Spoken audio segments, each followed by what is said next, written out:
The scenery is fantastic for a change. My feet are a little bit better. I'm able to manage them now.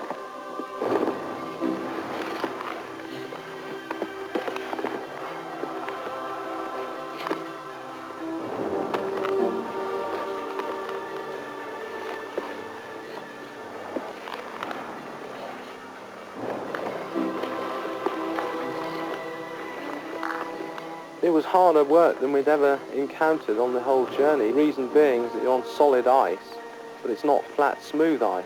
There are bumps, and a lot of them, big trenches that you'd have to clatter and bash your way across. Progress on the glacier was better than expected, and by day 46, they had walked 500 miles. The weather was lovely. There were some days where we didn't pitch the tent and we bivvied out at night, which saved a great deal of time. They gathered their strength for the final assault on the steepest part of the glacier.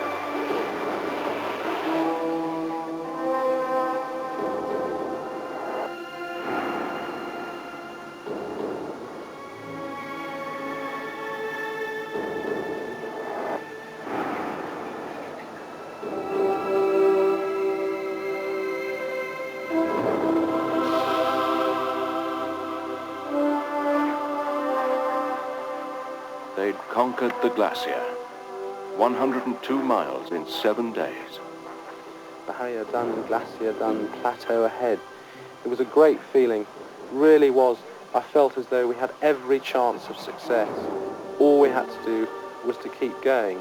Then, and when one saw the plateau, one realised in fact that in a way it had only just begun, because now navigation was absolutely critical.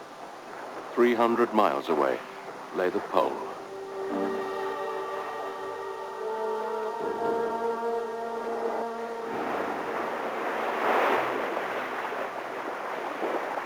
The Southern Quest had wintered in Sydney Harbour, Australia. Now there was an air of expectation as she repeated her journey south, anticipating the walkers' arrival at the pole.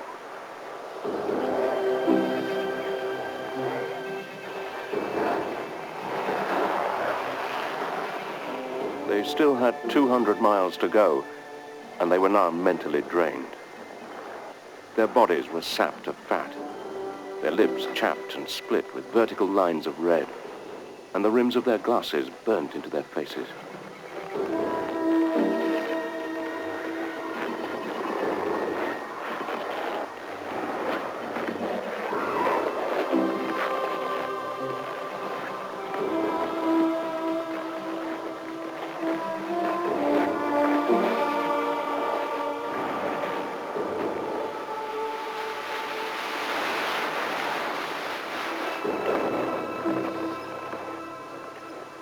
A 100 miles to go, with temperatures in the -20s and a continual searching wind.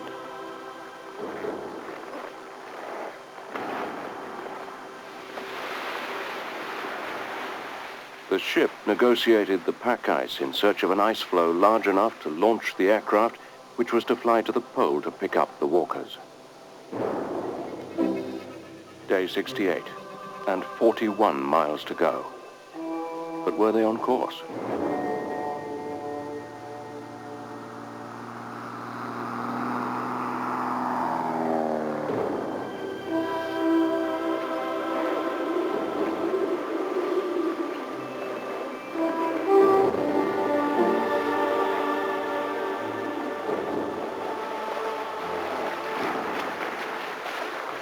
The unloading of the aircraft complete, the ship turned north to avoid the growing menace of ice. Too late. The Southern Quest became trapped as the wind pushed two enormous floes together.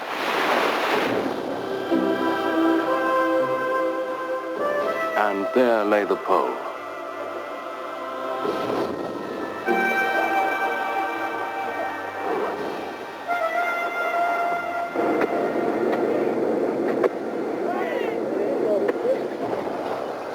When I saw the pole, I felt relieved because it meant that the journey was over and we were safe.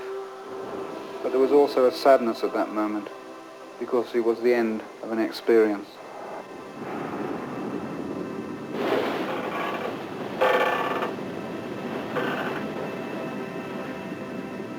The ship went down at 23:43.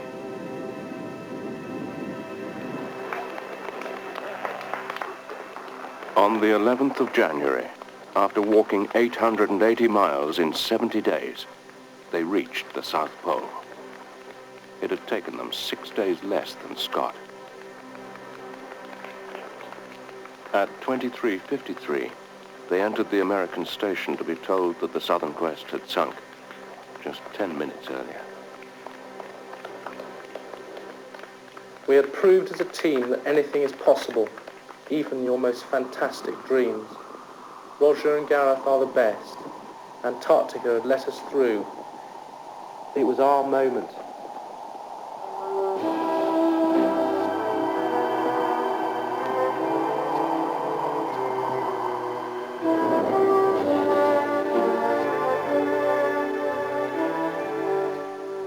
At 7:05 next Friday, 2 explorers survived the wilds of Papua New Guinea in search for adventure.